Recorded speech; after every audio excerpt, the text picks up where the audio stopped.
ओम साई राम, जय साई राम। साईं बाबा के सभी भक्तों पे साईं बाबा की कृपा आसिम बनी रहे। अगर आप मेरे चैनल पे पहली बार आए हैं तो सब्सक्राइब कर लीजिएगा। अध्याय हमारे आशीर्वाद के हैं, तो इसलिए लाइक जरूर कीजिए और ज्यादा से ज्यादा बाबा तक ये अध्यायों को शेयर किया कीजिए। नमस्कार, मेरा नाम है डॉक्टर पूनम। मैं एक spiritual healer, tarot card reader, numerologist, vastu consultant हूँ। साथ ही साथ में डेली मेडिटेशन और ग्रुप हीलिंग लाइव करती हूँ। अगर आप इसमें से कोई भी सर्विसेज के लिए इंटरेस्टेड हैं तो प्लीज मुझसे कांटेक्ट कर सकते हैं। चलिए, बाबा की असीम कृपा आशीर्वाद और पाने के लिए बाबा ने जिस तरह हमें साई सचेत भेंट दिया, आशीर्वाद दिया और कहा कि जो भी भक्त सच्चे हृदय से इसे पढ़ता है, सुनता है, मैं उस पे सदैव अपनी कृपा बनाए रखता हूँ। आइए बाबा का आशीर्वाद पाते हैं। आज का अध्याय 50वां। काका साहब दीक्षित, श्री टेम्बे स्वामी, बालक राम, धुरंधर की कथाएं। मूले सचित्र के अध्याय को हमने एक सम्मिलित कर लिखा है क्योंकि इन दोनों अध्यायों का विशेष प्रयास एक सा ही है। और साई सचित्र का अध्याय यहाँ पे अध्याय के रूप में लिखा जा रहा है। ये अध्याय में काका साहब दीक्षित, श्री टेम्बे स्वामी और बालाराम धुरंधर की कथाएं हैं। प्रस्तावना। उन श्री साई महाराज की जय हो, जो भक्तों के जीवन आधार एवं सद्गुरु हैं। वे गीता धर्म का उपदेश देकर हमें शक्ति प्रदान कर रहे हैं। हे साई, कृपा दृष्टि से देखकर हमें आशीष दे। जैसे मलयागिरी में होने वाले चंदन वृक्ष समस्त तपों का हरण कर लेते हैं, अथवा जिस प्रकार बादल जल वृष्टि कर लोगों को लोगों को शीतलता और आनंद पहुंचाते हैं, या जैसे वसंत में खिले फूल ईश्वर पूजन के काम आते हैं, इसी प्रकार श्री साईं बाबा की कथाएं पाठकों तथा श्रोताओं को धैर्य तथा सत्वाना देते हैं। जो कथा कहते या श्रवण करते हैं वे दोनों ही धनी हैं, क्योंकि उनके कहने के मुख तथा श्रवण से कान पवित्र हो जाते हैं। यह तो सन्मानीय है कि चाहे हम सैकड़ों प्रकार की साधनाएं क्यों ना करें, जब तक सदगुरु की कृपा नहीं होती, जब तक हमें अपने आत्माधिक ध्येय की प्राप्ति नहीं हो सकती। इसी विषय में यह निम्नलिखित कथा सुनिए। ओम साई राम, जय। काका साहब दीक्षित, श्री हरि सीताराम उपनाम काका साहब दीक्षित वाड़ेनगर में ब्राह्मण कुल के खंडवा में पैदा हुए थे। उनकी प्राथमिक शिक्षा खंडवा और हिंगघाट में हुई। माध्यमिक शिक्षा नागपुर में उच्च श्रेणी में प्राप्त करने के बाद उन्होंने पहले विल्सन तथा बाद में एल्फिन कॉलेज में अध्ययन किया। सन में उन्होंने स्नातक एलएलबी और कानूनी सलाहकार सॉलिसिटर की परीक्षाएं उत्तीर्ण की, और फिर वे सरकारी सॉलिसिटर फर्म में मैसर्स लिटिल एंड कंपनी में कार्य करने लगे। इसके पश्चात उन्होंने अपनी एक सॉलिसिटर फर्म शुरू कर दी। पहले तो वो बाबा की कीर्ति उनके कानों तक नहीं पहुंची थी, परंतु इसके पश्चात वे शीघ्र ही बाबा के परम भक्त बन गए।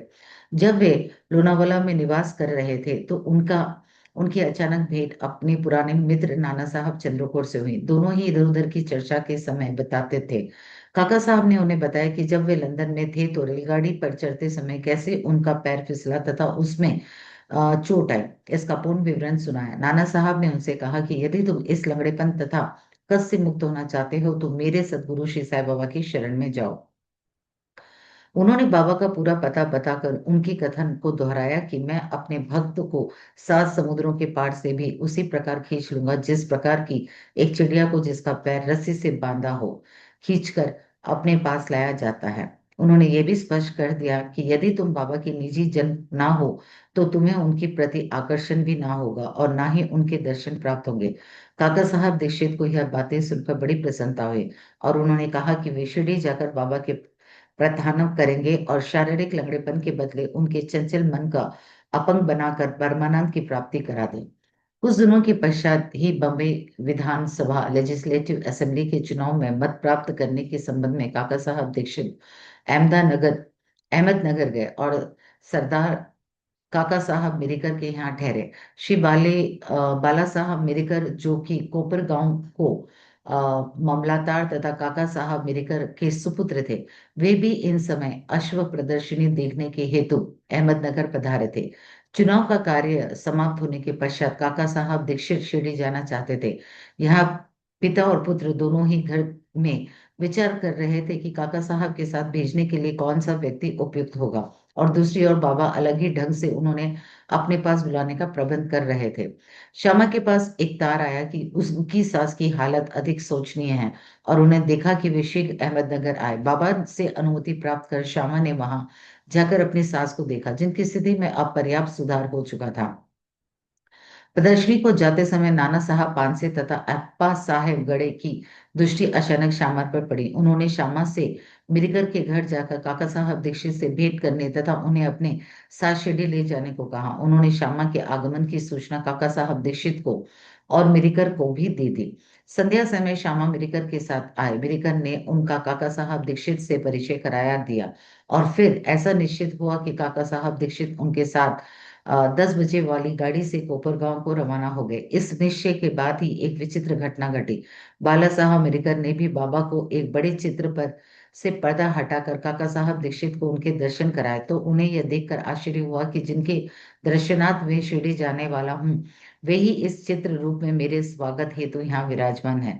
तब अत्यंत द्रवित होकर वे बाबा को वंदना करने लगे। यह चित्र मेघा का था और कांच लगाने के लिए मिरिकर के पास आया था। दूसरा कांच लगवाया था। ओम साई राम, जय साई राम, श्री साई राम। दूसरा कांच कर उसे काका साहब दीक्षित तथा श्यामा के हाथ वापस शिरडी भेजने का प्रबंध किया गया था। 10 बजे से पहले ही स्टेशन पे पहुंचकर उन्होंने द्वितीय श्रेणी की टिकट ले लिया। जब गाड़ी स्टेशन पे आई तो द्वितीय श्रेणी का डिब्बा खचाखच भर चुका था। उसमें बैठने के लिए तिल मात्र भी स्थान न था। भाग्यवश गार्ड साहब काका साहब दीक्षित की पहचान के निकल गए और उन्होंने इन दोनों को प्रथम श्रेणी के डिब्बे में बिठा दिया। इस प्रकार सुविधा पूर्वक यात्रा करते हुए वे कोपरगांव स्टेशन पर उतरे। स्टेशन पर ही शिरडी को जाने वाले नाना साहब चंद्रोकर को जब उनके हर्ष का पारवा ना रहा, शिरडी पहुंचकर उन्होंने मस्जिद में जाकर बाबा के दर्शन किए। तब बाबा कहने लगे कि मैं बड़ी देर से तुम्हारी प्रतीक्षा कर रहा था। श्यामा को मैंने ही तुम्हें लाने के लिए भेज दिया था। इसके पश्चात काका साहब ने उनके वर्ष बाबा की से संध्या में व्यतीत किए। उन्होंने शिरडी में एक वाड़ा, दीक्षित वाड़ा बनवाया, जो उनका प्रयास स्थान ही घर हो गया। उन्होंने बाबा से जो अनुभव प्राप्त हुए सब स्थान भाव के कारण यहाँ नहीं दिए जा रहे हैं। पाठकों की प्रार्थना है कि वे साई लीला पत्रिका के विषांग काका साहब दीक्षित भाग के अंक तक देखें। अनेक उनकी केवल एक दो अनुभव लिखकर हम यहाँ कथा समाप्त करेंगे। बाबा ने उन्हें आश्वासन दिया था कि अंत समय आने पर बाबा उन्हें विमान में ले जाएंगे, जो सत्य निकला। तारीख 4 जुलाई को हेमापंत के साथ रेल से यात्रा कर रहे थे। दोनों में साईं बाबा के विषय पे बातें हो रही थी। वे श्री साईं बाबा के ध्यान में अधिक तल्लीन हो गए। तभी अचानक उनकी गर्दन हेमापंत के कंधे से जा लगे और उन्होंने बिना किसी कष्ट तथा घबराहट के अपनी अंतिम श्वास छोड़ दी। श्री तांबे स्वामी, अब हम द्वित कथा पर आते हैं, जिसके स्पष्ट होता है कि संत परस्पर एक दूसरे को किस प्रकार बृहद प्रेम किया करते हैं। एक बार श्री वासुदेव नंद सरस्वती जी श्री तांबे स्वामी के नाम से प्रसिद्ध हैं प्रसिद्ध हैं ने गोदावरी के तीर के राजमहेंद्री में आकर डेरा डाला। वे भगवान दत्तात्रेय के कर्मकांडी ज्ञानी तथा योग्य भक्त थे। नांदेड़ निजाम स्टेट के एक वकील अपने मित्रों के साथ उनसे भेंट करने आए और वार्तालाप करते करते श्री साईं बाबा की चर्चा भी निकल पड़ी। बाबा का नाम सुनकर स्वामी जी ने उन्हें करबद्ध प्रणाम किया और पुंडीकल राव विक्कल को एक श्रीफल देकर उन्हें कहा कि तुम जाकर मेरे भ्राता श्री साई को प्रणाम कर कहना कि मुझे ना बिसरे और सदैव मुझ पर कृपा दृष्टि रखे। उन्होंने यह भी बतलाया कि सामान्यतः एक स्वामी दूसरे को प्रणाम नहीं करता, परंतु यहाँ विशेष रूप से ऐसा किया गया है। श्री पुंडिकलाल राव ने श्रीफल लेकर कहा कि मैं इसे बाबा को दे दूंगा तथा आपका संदेश भी कह दूंगा। एक मास पास एक मास के पश्चात ही पुंडलिकराव अन्य मित्रों सहित श्रीफल लेके शिरडी को रवाना हुए। जब वे मनमाड़ पहुंचे तो प्यास लगने के कारण एक नाले पर पानी पीने गए। खाली पेट पानी ना पीना चाहिए, यह सोचकर उन्होंने कुछ चिवड़ा खाने को निकाला, जो खाने में बहुत अधिक तीखा सा प्रतीत हुआ। उसका तीखापन कम करने के लिए किसी ने नारियल फोड़कर उसमें खोपरा मिला दिया और इस तरह उन लोगों ने चिवड़ा स्वादिष्ट बनाकर खाया। अभाग्यवश जो नारियल उनके हाथ से फूटा वह वही था जो स्वामी जी ने पुंडलिक राव को भेंट में देने के लिए दिया था। शिरडी के समीप पहुंचने पर उन्हें नारियल की स्मृति हो आई। उन्होंने यह जानकर बड़ा दुख हुआ कि भेंट स्वरूप दिए जाने वाली नारियल ही फोड़ा गया है। डरते डरते और कांपते कांपते हुए ही शिरडी पहुंचे और वहां जाकर उन्होंने बाबा के दर्शन किए। बाबा को तो यह नारियल के संबंध में स्वामी से बेहतर बेतार का तार प्राप्त हो ही चुका था। इसलिए उन्होंने पहले ही पुंडलीकर राव से प्रश्न किया कि मेरे भाई ने जो भेजी है वस्तु वो मुझे दे दो। उन्होंने बाबा के चरण पकड़कर अपने अपराध स्वीकार करते हुए अपनी चूक के लिए उनसे क्षमा याचना की। वे उसके बदले में दूसरा नारियल देने को तैयार थे, परंतु बाबा ने कहा उसे अस्वीकार कर दिया। उस नारियल का मूल्य इस नारियल के कई गुना अधिक था और उसकी पूर्ति इस साधारण नारियल से नहीं हो सकती। फिर वे बोले कि अब तुम कुछ चिंता ना करो, मेरी ही इच्छा से वह नारियल तुम्हें दिया गया है तथा मार्ग में फोड़ा गया है। तुम स्वयं को कर्तव्यपन की भावना क्यों लाते हो? कोई भी श्रेष्ठ या कनिष्ठ कर्म करते समय अपने को कर्ता ना जानकर अभिमान तथा अहंकार से परे होकर ही कार्य करो, तभी तुम्हारी शीघ्रता से प्रगति होगी। किंतु सुंदर था उनका यह आध्यात्मिक उपदेश। श्री बालाराम धुरंधर संत क्रूज बम्बई के श्री बालक राम धुरंधर प्रभु जाति के एक सज्जन थे। वे बम्बई के उच्च न्यायालय में एडवोकेट थे तथा किसी समय शासकीय विधि गवर्नमेंट लॉ स्कूल मुंबई में प्राचार्य भी थे। उनका संपूर्ण कुटुंब सात्विक तथा धार्मिक था। श्री बालक राम ने अपनी जाति की योग सेवा की और इस संबंध में एक पुस्तक भी प्रकाशित कराई। उसके पश्चात उनका ध्यान आध्यात्मिक और धार्मिक विषयों पर गया। उन्होंने ध्यानपूर्वक गीता, उसकी टीका, ज्ञानेश्वरी तथा अन्य दार्शनिक ग्रंथों का अध्ययन किया। वे पंढरपुर के भगवान विठोबा के परम भक्त थे। उन्होंने श्री साईं बाबा के दर्शनों का लाभ हुआ। 6 मास पूर्व उनके भाई बाबुल जी और वमन राव ने शिरडी आकर बाबा के दर्शन किए थे और उन्होंने घर लौटकर अपने मधुर अनुभव भी श्री बालकराम व परिवार के अन्य लोगों को सुनाए। तब सब लोगों ने शिरडी जाकर बाबा के दर्शन करने का निश्चय किया। यहाँ शिरडी में उनके पहुंचने के पूर्व ही बाबा ने स्पष्ट शब्द में कह दिया कि आज मेरे बहुत से दरबारगण आ रहे हैं। अन्य लोग अन्य लोगों द्वारा बाबा के उपयुक्त वचन सुनकर धुरंधर परिवार को महान आश्चर्य हुआ। उन्होंने अपनी यात्रा के संबंध में किसी को भी इसकी पहली सूचना ना दी थी। सभी ने आकर बाबा को प्रणाम किया और बैठकर वार्तालाप करने लगे। बाबा ने अन्य लोगों को बतलाया कि मेरे दरबंडी गरण ये है जिनके संबंध में मैंने तुमसे पहले कहा था। फिर धुरंधर भ्राताओं से बोले कि मेरा यह तुम्हारा परिचय जन्म जन्मांतर का है।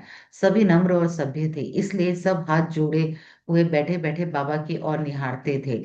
उनमें सब प्रकार के स्वात्विक भाव जैसे आशीर्वाद, रोमांच तथा कंडवरोध आदि जागृत होने लगे और सबको बड़ी प्रसन्नता हुई।